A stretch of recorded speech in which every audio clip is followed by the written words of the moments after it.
short story.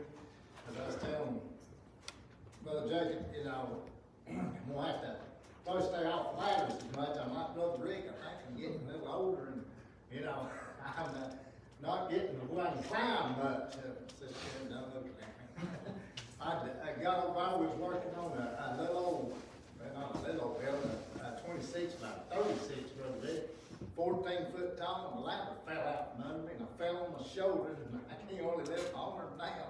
And I done had operation on my other arm, so, you know, more like this face, Brother Rick, I'm getting away, I can't climb from that, so, man, do something else, man.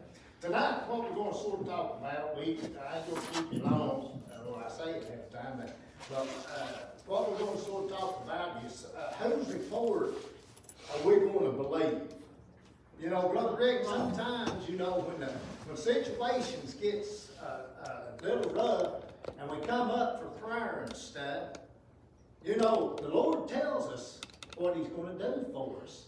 But are we going to something doubt? Something we get to doubting, don't we? We get to doubting the report that the Lord has told us.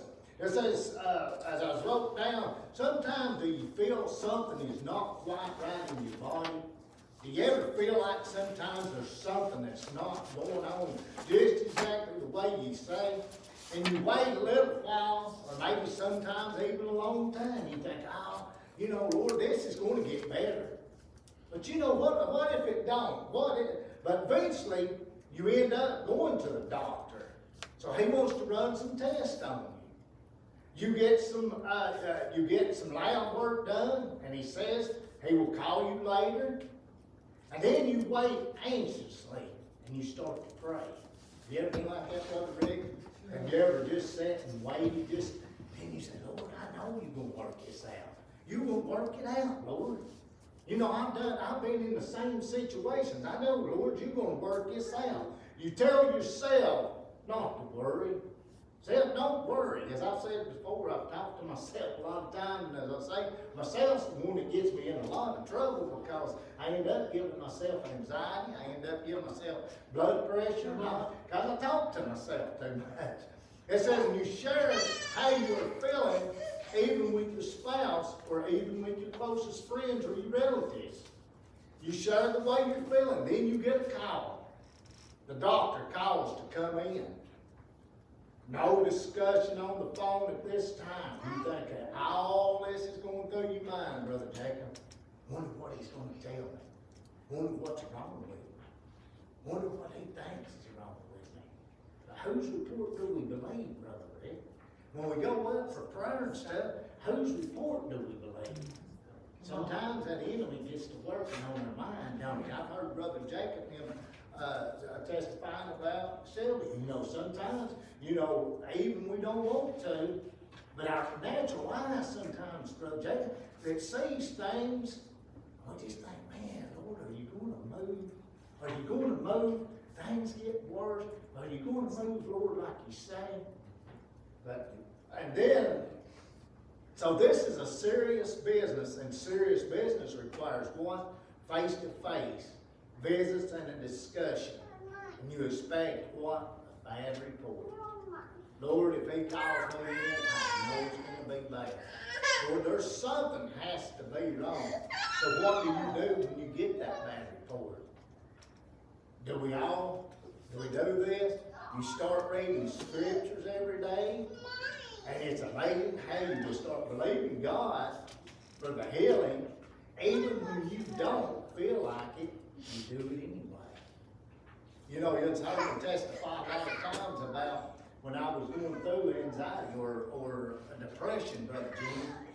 You know, I'd walk. Even when that night that I felt like I was going off that bed like a wet washcloth.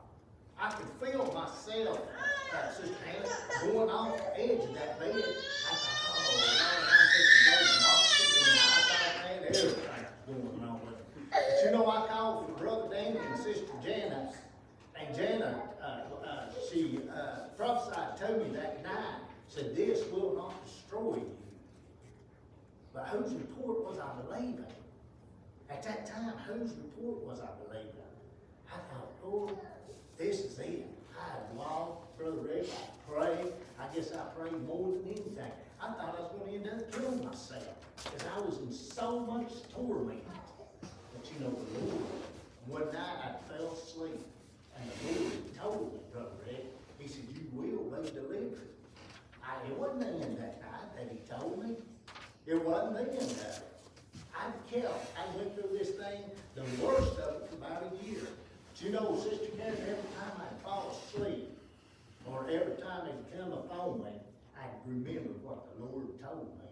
You will be delivered. You will be delivered. And I hung on to that even when I was going through, Brother Rick, my bad time. I'd hang on to it because I knew, Lord, you've got to deliver me. You've got to deliver me. So I believed the report that the Lord was telling me. Come on. So you start reading in scriptures every day, and it's amazing how you will end up believing God even when you feel like it, or even you do it anyway. Psalms 27, 13 through 14 said, I had fainted. Now, Rick, I would have fainted. But what's it say? Unless I had believed to see the goodness of the Lord and in the land of the living. What's it say? It says, wait. Wait on the Lord. Be of good courage, and he shall strengthen thy heart. He says, wait again. He says it again. Wait, I say, on the Lord. Hey, we want to wait. We've got to wait upon the Lord, Brother Rick, and he'll move exactly what he says he'll do. He may, sometimes we like the microwave faith. We want it right then, don't we, Brother Rick? We don't want, you know, what's so strange is that we can have a headache, and how many times does that headache leave us? We'll go to the aspirin, we'll wait on that aspirin, but we want God to move right then, or we don't believe the report of the Lord. You know, even myself, as I've said, I get anxious sometimes. So in other words, he said that I had fainted unless I had believed to see the goodness of the Lord in the land of the living. Wait upon the Lord, be of good courage, and he shall strengthen thy heart. Wait, I say, on the Lord. So in other words, the people outside Pilate's judgment all was screaming at him, let him be crucified. Let Jesus be crucified. Jesus heard the shout, and he knew what they meant. He knew what they was wanting. Yet he could have truly said at this time, I would have lost heart unless I believed that I would see the goodness of the Lord in the land of the living. But how about the last verse of Psalms? He says, how does it fit into our interpretation? How do we look at it? I like to think that this verse is his words to each of us, a little personal advice to our own experience in trusting his Father. Wait upon the Lord. Be of good courage. He shall strengthen your heart. Wait, I say, upon the Lord. He keeps saying, wait upon the Lord. You know, as an eagle will sit and wait till the time, Brother Jacob, that wind blows. And he feels that breeze. I've done a study on eagles. If he takes off before his time, his wings is so big that he'll end up tiring himself out. So he waits. That's what the Lord tells us to do. Just wait upon the Lord. Isaiah 53, 1 through 5 says, who hath believed our report? And to whom is the arm of the Lord revealed? When the report of the Lord went forward, not many people believed. And the saving power of the Lord was not revealed to many neither. You know, sometimes, Brother Rick, when the Lord speaks to us, you know, because we just don't see him move right then, we lose heart, don't we? Sometimes we think, Lord, you have forgotten about me. Sometimes we think, Lord, you're not going to do what you tell us. But he says, wait upon me. You know, even now, over the weekend, they spoke a word to me. Still today, Brother Jacob, if I ain't careful, I'll lose heart because I think, Lord, are you going to really use me? Are you going to use me, Lord? Because, you know, sometimes we just don't see, because we want the Lord to move right now, and we don't see the Lord moving as far as, you know, what he says, but he will move. It says, verse 2 says, for he shall grow up before him as a tender plant, and the root out of dry ground. He hath no form, no comeliness. And when he shall see him, there is no beauty that we should desire of him. Jesus grew up like a tender plant in the sinful world. He was like a root out of dry ground. Israel was the dry ground, a mostly unlikely soil. The nation of Israel could not see no beauty in him. They rejected him. Brother Jacob, they couldn't see nothing good in him. Verse 3 said, he is despised and rejected of men, a man of sorrow and acquaintance with grief, and we hid, as it were, our faces from him. He was despised, and he was esteemed him not. He was a man of sorrow who knew what grief was. Jesus knew what grief was, Brother Rick. He was disliked even by Israel. He was not appreciated at all. Surely he hath borne our griefs and carried our sorrow. Yet we did esteem him stricken, smitten of God, and afflicted. Now we know and acknowledge the truth about Jesus. We know what he's done for us. And we confess that he carried our griefs. He bore them and our sorrow. He carried. Yet we saw him on the cross. But we still didn't appreciate him. But he was wounded for our transgressions. He was bruised for our iniquity. The chastisement of our peace was upon him. And with his stripes we are healed. It was for our transgressions, for our iniquity, and in order that we might have peace, in order that we may be healed. The truth is that we were the ones who went astray, walked off, self-willed, and placed our iniquity on him.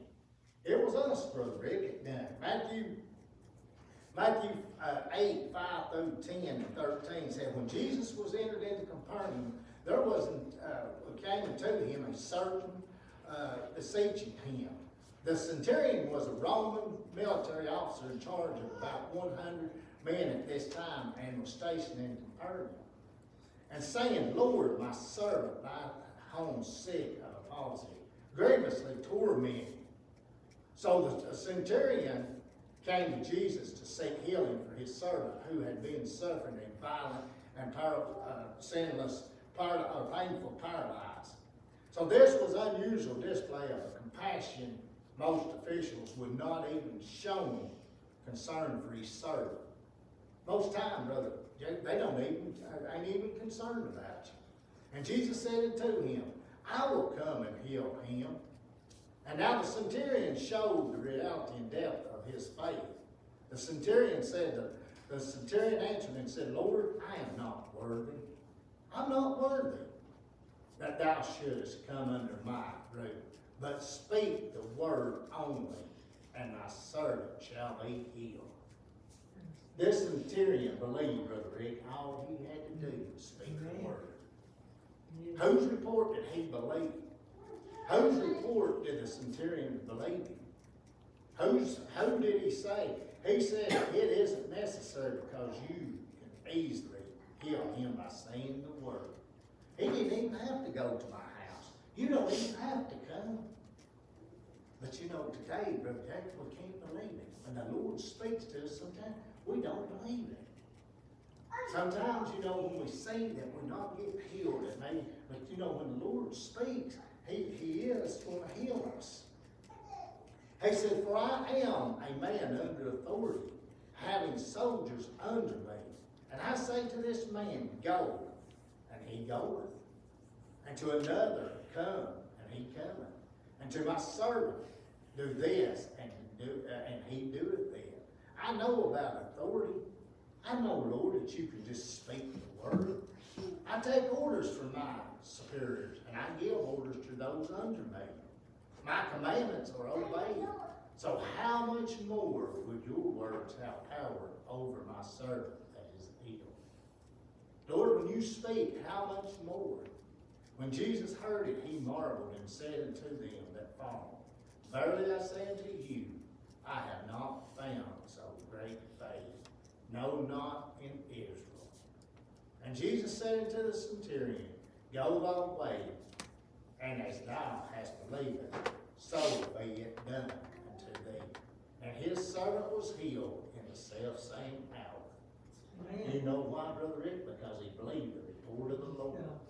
Mark 9:23 said, Jesus said unto him, if thou canst believe, all things are possible to him that believeth. So whose report do you believe? Do you believe the report of the Lord? Mark 9:20 says, and they brought him to him, and when he saw him, straightway the spirit tired him, and he fell on the ground and wallowed foaming. So as they brought the child to the Lord, the demons introduced a part of his serious fit. And he asked his father, how long is this ago since this came upon him? And he said, of a child. So the Lord asked his father, how long had this been going on? How long? And he said, it was from childhood. So, Brother Jacob, do you think that he could believe the Lord? Do you believe that he could think that the Lord could heal his child from that time? Sometimes when we go through sickness so long, Brother Rick, we think the Lord has left us. We think, Lord, there's no way. I've been faced with stuff that I thought, man, Lord, there ain't no way you can move after the Lord tells me. And so whose report am I going to believe? Sometimes we believe the wrong report, don't we? Because we see it and we say, Lord, you can't, are there any way that you can move on this? But sometimes we still don't believe it. And oftentimes he had cast himself into the fire and into the water to destroy him. But if thou canst do anything, have compassion on us and help us, Lord. His spasm had been narrowed, escape from death. Then the father asked the Lord to please do something if he could. A heart-rending cry wrung from years of depression. Jesus said unto him, if thou canst believe, just believe, all things are possible to him that believeth. Jesus told him that it was not a question of his ability to heal. It ain't ability if I can heal it, but it was the Father's ability to what? To believe. It's our ability to believe, Brother Jacob. When the Lord speaks, we've got to believe.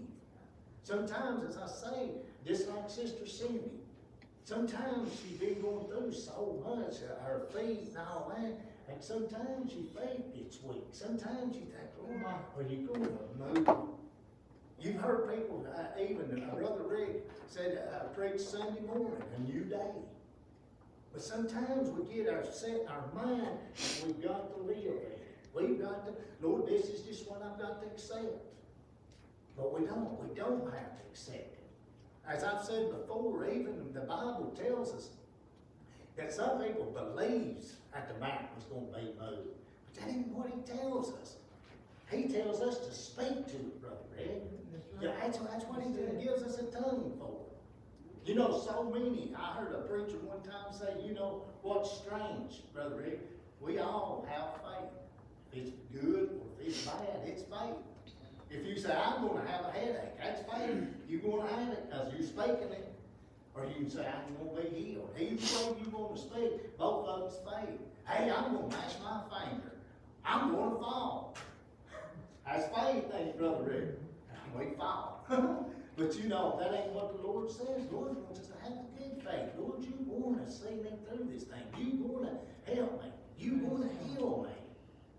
Thank you, Lord. And that's what we've got to believe, and the Lord will get to moving on it. And straightway, I lost my place. So the Father expressed the unacceptable lack of faith. Let's jump to 20. When Jesus saw that the people came running together, he rebuked the foul spirit, saying unto him, thou dumb and deaf spirit, I charge thee, come out of him, and enter no more to him. And the spirit cried and rent him sore, and came out of him, and he was one dead, insomuch that many said, he is dead. But Jesus took him by the hand. See, that's our belief, ain't it, Brother Rick? That's the report that we don't believe. But what does it say? It says Jesus took him by the hand and lifted him up, and he arose. And then when Jesus ordered the unclean spirit to leave the child, there was another terrible spasm. Then the little boy relaxed as if he were dead. Then Jesus raised him up, restored him to his father. And when he was coming to the house, his disciples asked him privately, Why could not we cast him out? Why they hadn't been able to do it? And he said unto them, This kind can come forth by nothing but prayer and fasting. He told them that certain miracles required what? Praying and fasting. You know, sometimes, Brother Rick, that's what we're lacking, is that prayer and fasting. But which of us is faced at times in our Christian walk with a sense of defeat and frustration? Lord, I've got to live with this. But you know, if we'll only believe the report of the Lord, we don't have to live with it. The Lord's wanting to touch us. The Lord's wanting to deliver us. It says we have labored tirelessly and to do what's right. But when there has been no evidence of the Spirit of God working power, we too hear the words, whose report are you going to believe? Or this come by prayer and fasting. So we've got to believe the only way, Brother Jacob, that we're going to get our deliverance is we've got to believe the report of the Lord. And when the Lord speaks to us, even if He prophesies to us, or when He talks through the Word or whatever, we've got to believe the report of the Praise Lord. God. Just pray for me. Lord.